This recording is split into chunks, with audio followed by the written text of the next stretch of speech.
De nuestra charla debate sobre los derechos que tenemos como pacientes y hoy nos toca historia clínica, consentimiento informado y directivas anticipadas con nuestra invitada Marcela Vera y también con Pablo Garcilaso que nos va a estar acompañando. Buenas tardes, Marcela. Hola, ¿qué tal? Buenas tardes a todo el equipo y a la audiencia. ¿Cómo estás, Marcela? ¿Cómo estás, Pablo? Bien, acá me parece que estamos preparando el paraguas. Yo veo gente con paraguas en este momento y con la camperita de lluvia, así que me parece que no nos vamos a salvar de Santa Rosa. En cualquier momento.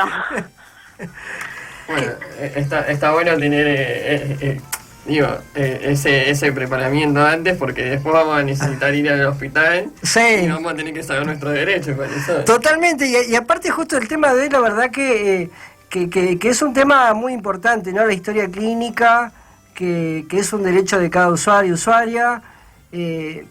Marcela, yo charlamos con los chicos, creo que el ejemplo más claro de esto suele ser cuando uno se tiene que operar, por ejemplo, ¿no? Por dar un ejemplo más conocido.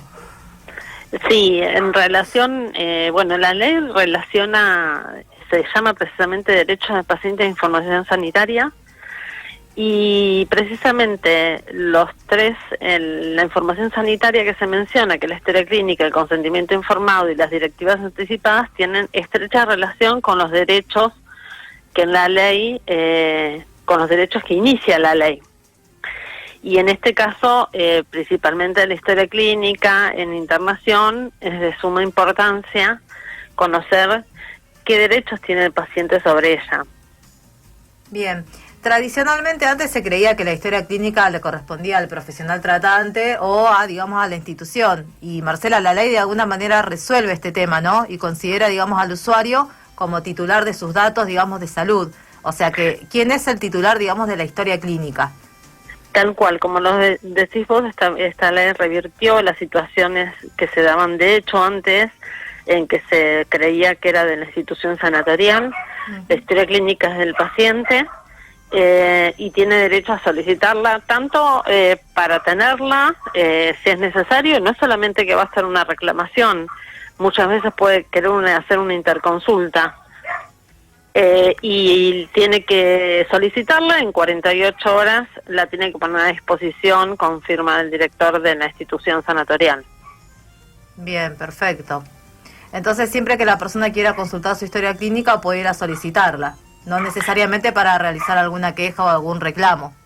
Tal cual, si uno quiere tener su historia clínica o se va a mudar, por ejemplo, esto pasa también, personas que se van a trabajar a otro lado y es importante tenerlo, porque cualquier situación para los otros profesionales de salud es importantísimo contar con los antecedentes del usuario. Pensando en lo importante que es tener por ahí la información nuestra de salud en una historia clínica y el tema de trabajar articuladamente con otros especialistas.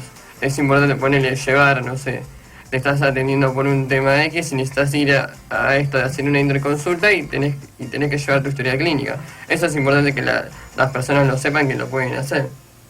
Por eso también el derecho que menciona al inicio de la interconsulta está muy relacionado también con poder pedir historia clínica tanto en internación como en ambulatorio y tener uno la historia clínica cuando va a hacer otra atención ya presenta todos los antecedentes. Para el nuevo profesional es importantísimo contar con los antecedentes, es muy valioso y no se le puede negar al usuario del sistema entregársela.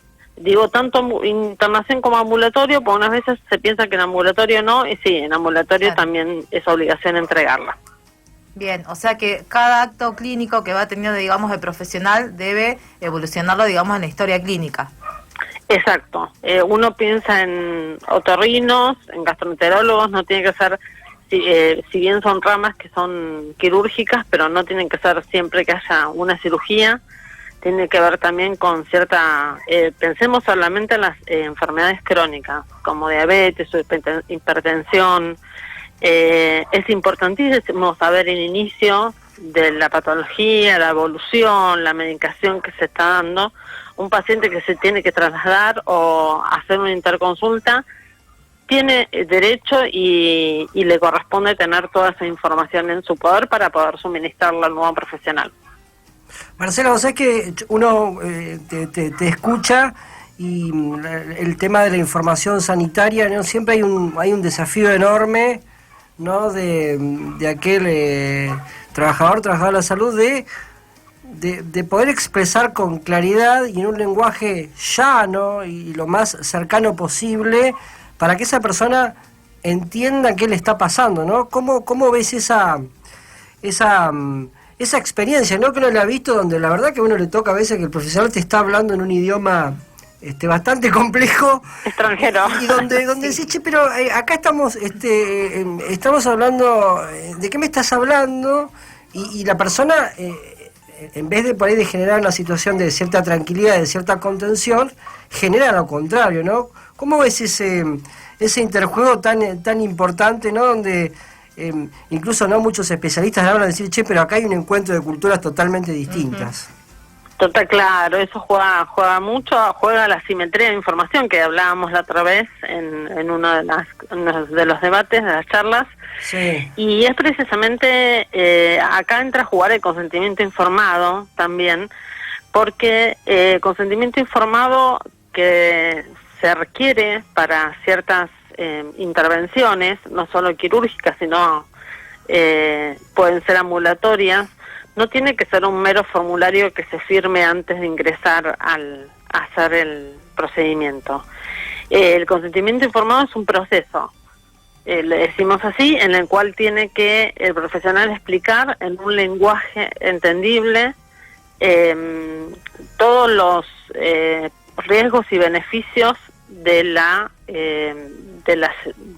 procedimiento que se seleccionó hacer, para que pueda sentir el paciente, esto está relacionado con su principio de autonomía o de voluntad, y para que ese derecho se ejerza ante la información de la toma de consentimiento informado, es lo que vos comentás, Pablo, tiene que haber claridad y tiene que haber un lenguaje en el cual el usuario entienda.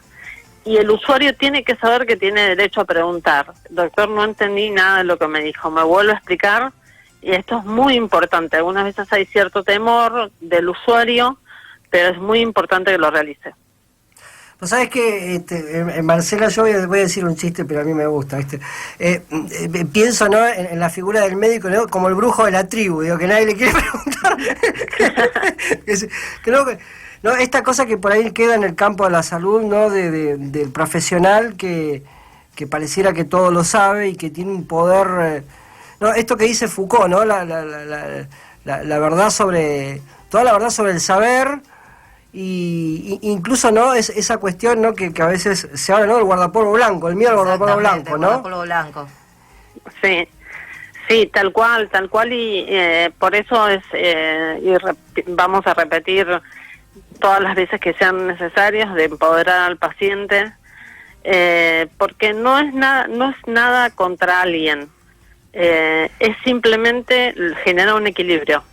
O sea, es como que la balanza estuvo por muchos años desnivelada por el saber médico, por el saber de médico asistencial, y el usuario, como decíamos, el paciente, el que espera, el pasivo. Bueno, esta ley y todo lo que genera la calidad de atención al paciente, lo que tiende es a poner un equilibrio, no a pegarle a pegarle en el sentido de no desestimar al profesional de la salud, sino nivelar los lugares. Además, digo, ¿qué ejercicio interesante sería, y vos, Marcela, por ahí, vieron que la memoria siempre es incompleta, ¿no?, por suerte. Pues sabés que qué interesante, ¿no?, la cuestión de la empatía y ponerse en el lugar del otro. Hay una película que yo sé que vos lo has compartido en las redes sociales, que en este momento no se me viene el nombre, como recién decía, donde el ejercicio que se hace es que los profesionales de la salud se vistan de pacientes, ¿no?, y les toque ser usuarios y pasar por lo que le toca pasar a un usuario de salud, ¿no?, con el trato, ¿no?, con la asistencia, con la información sanitaria, digo, con todas estas cosas, ¿no? ¿Qué Digo, con tu experiencia capaz que hasta lo has hecho, Marcela, este trabajo en espejo, ¿no? Sí, en realidad lo que se hizo una vez en una institución de Mar del Plata, desde el Comité de Ética Asistencial, lo que hicimos en el comité, y a esto sumarle residentes que van a ver al paciente.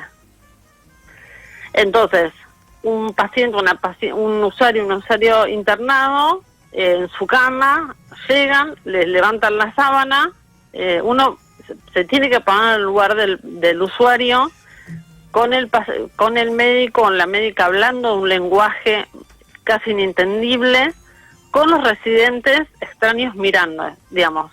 Es una situación de soledad y de vulneración terrible. Con lo cual lo que pedimos es que se pueda hacer un ejercicio y considerar cuáles son las condiciones en las que iba a ser tratados los usuarios que estaban internados antes, las rondas de los residentes también, que son necesarias, pero otra vez, marcando una balanza de equilibrio, ¿sí? El saber del residente es importantísimo, pero la intimidad y el respeto el digno y respetuoso del usuario es de la misma importancia. Tal cual. Bien, Marcela, te agradecemos este debate y de poder seguir por ahí empoderando a los pacientes que sepan cuáles son sus derechos. Te agradecemos y nos vemos en el próximo debate. Bueno, los espero, nos quedan directivas anticipadas y bueno, ya hay bastante para hablar y esperemos que la gente de a poco vaya conociendo y se respeten sus derechos.